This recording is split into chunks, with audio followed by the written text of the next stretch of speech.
Hello, I'm Diana Damrau. We're here at the Met, as you see, as you know. I'm performing currently in I Puritani by Bellini. Wonderful bel canto opera, wonderful production. And yeah, I hope you come and enjoy it. First question, what is your favorite Met Opera memory on stage? My favorite Met Opera memory is actually my debut. It was, it's 12 years ago now.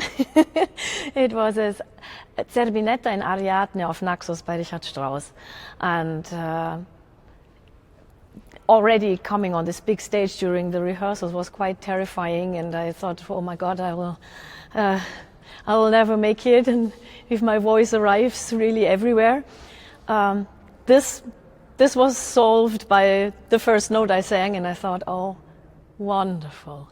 I couldn't believe it. And then we had the premiere, the first performance, and after the very long and very, very difficult aria of Zerbinetta, where she ends up being all alone and all her colleagues leave her, it's opera on the opera stage. And she's a performer and she performs and then she starts inventing things. So at the end, I end up with my last note on this chair. And the welcome by the American audience, by the audience in this production, it was unbelievable. It just wouldn't stop, and I didn't know what to do. And I was sitting there, and I in this huge, amazing room, and I just couldn't believe it. It was one of the most incredible moments in my career. After recently singing in Romeo and Juliet at the Met and now in I Puritani, do you prefer one role over the other? Oh, that's hard to say. You know, they're so different. And I tell you right away, it's actually Juliet. But I love singing Elvira because it's the Mount Everest of singing. You can do and show everything you can do and your voice can do, and it's the most gorgeous and beautiful music from the beginning till the end. Romeo and Juliet, the role of Juliet, I never thought I would like it that much, but I think it's my most favorite role of all the roles I have performed. The music is gorgeous. It's Shakespeare. I thought, Shakespeare in opera, you will lose something. I thought, I love the ballet by Prokofiev, and that's it. And then I heard the opera several times, but it never really got me. But when I did the character of Juliet, this was the most amazing, amazing experience to play this purity, this love, this determination, and the power of this woman who fights against all odds for her rights, for her love, for her freedom. And I mean, it's so important, and she is love. And having these words by Shakespeare and playing the role from the beginning till the end, where she becomes from an innocent young girl which is supposed to be married, forced to marry somebody else she doesn't know, and she actually it doesn't make click, it's not love. And she meets Romeo, she becomes a wife, she becomes a woman, and then at the end she dies for her love with him in his arms. I mean, it's the most extraordinary and wonderful story. And to being able to sing this and being on stage with Vittorio Grigolo, who is for me the best Romeo on this planet, and he is Romeo. This was heaven. What is your pre-show ritual? Do you eat a certain dish or follow a specific routine before a performance? Pre-show ritual. Well, now I'm a mama. There is no ritual anymore. I just run to the Metropolitan Opera on time because I have to study. I have to warm up my voice. I have to warm up my body and focus on the evening. This works perfectly when I know my family is well and everything's fine. I try to save and focus my energy for that night. That's clear. So slow down daily life a little bit. try to sleep in if possible. If not, it doesn't matter as well, but eat light. Before eat something I'm not allergic to. And then just go and have fun and do it. Is there a role that you have yet to perform that you hope to someday? Oh, the schedule goes till 2020, 21, so there are some dream roles coming up. But if I say something really crazy, I think the very last role I will ever sing on stage will be the witch in Hansel and Gretel, and I'll be flying and I just go crazy with this. And then I'm finished. What are the challenges of singing Bellini in particular? Well, Bellini is bel canto. And bel canto means you have as beautiful as you can, but you have to use your instrument, your voice, your artistry, like a virtuoso, like the most amazing actor, to really color every feeling and everything which is required by the music, which goes from softest to strongest dramatic outbursts. It goes from playing with the sopracuti, these are the very, very high notes, where you have to be able to dim them like lights, that they shine and then they dim back. But it's never back, it's always forward. But I'm not talking about singing technique now. So, and you have to have coloratura, that means you have big roulades to do with very fast notes, as well as sustained lyrical lines with full voice and a soft voice. You really must be able to play on your voice like a virtuoso instrumentalist. And then you have the words, and then you have the artistry, and then you have the acting. And so, yes. But Bellini, for himself, and for the operas I've done yet by Bellini, which are the lighter ones because I'm a coloratura and not a dramatic soprano, it's lyrical, and it's melody.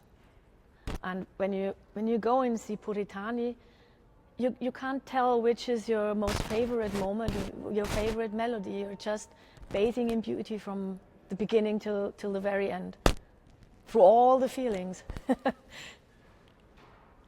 your number one piece of advice to young singers? I'm stealing now from Gerald Finley, and I think this is the best I've ever heard. A singer told me this.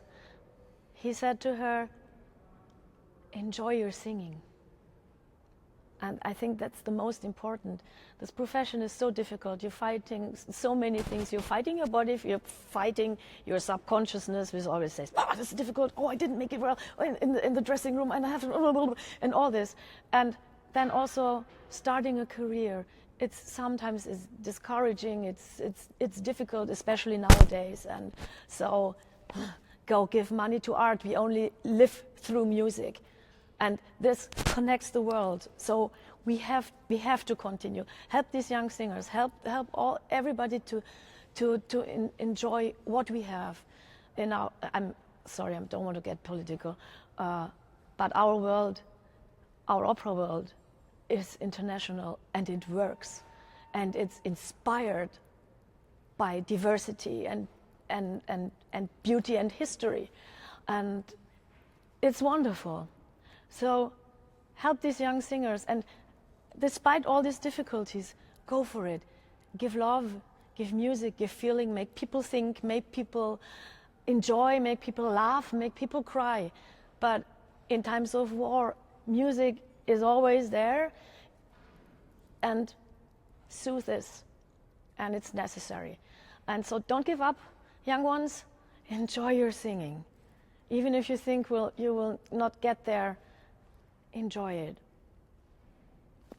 What are your favorite things to do in New York besides attend the opera?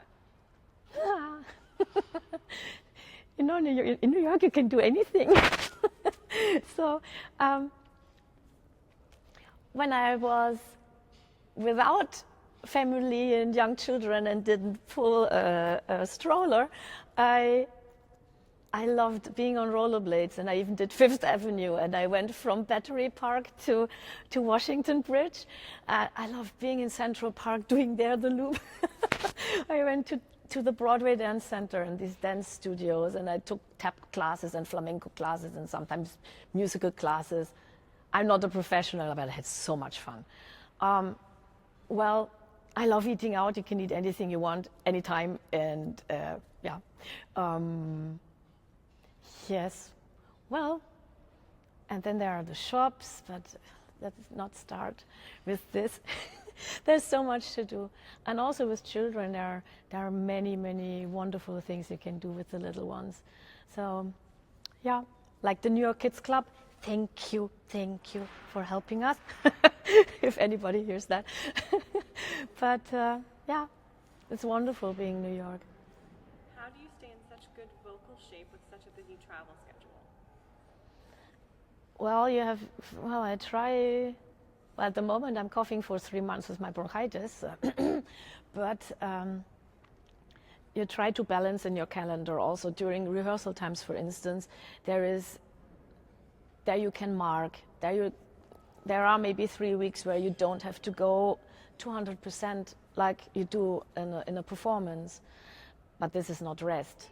You must schedule some days of rest that you can recover, because we are not an instrument you can pack into velvet and put into a space where everything is perfect, like humidity, and we carry our instrument with us. So I must say I don't like the New York restaurants, because I'm always searching for a quiet place. It's so loud, and this is not good for the voice. And these are things I have to avoid.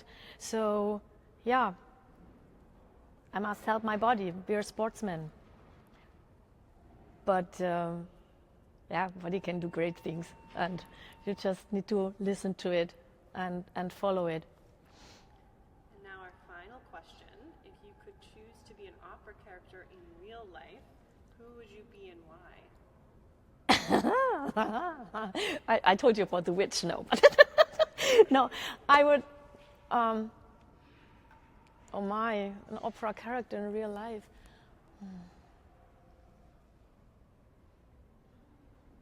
No, I want to be me, and I'm very happy. And that's our final question. Oh, that was the final question? Yeah. Okay.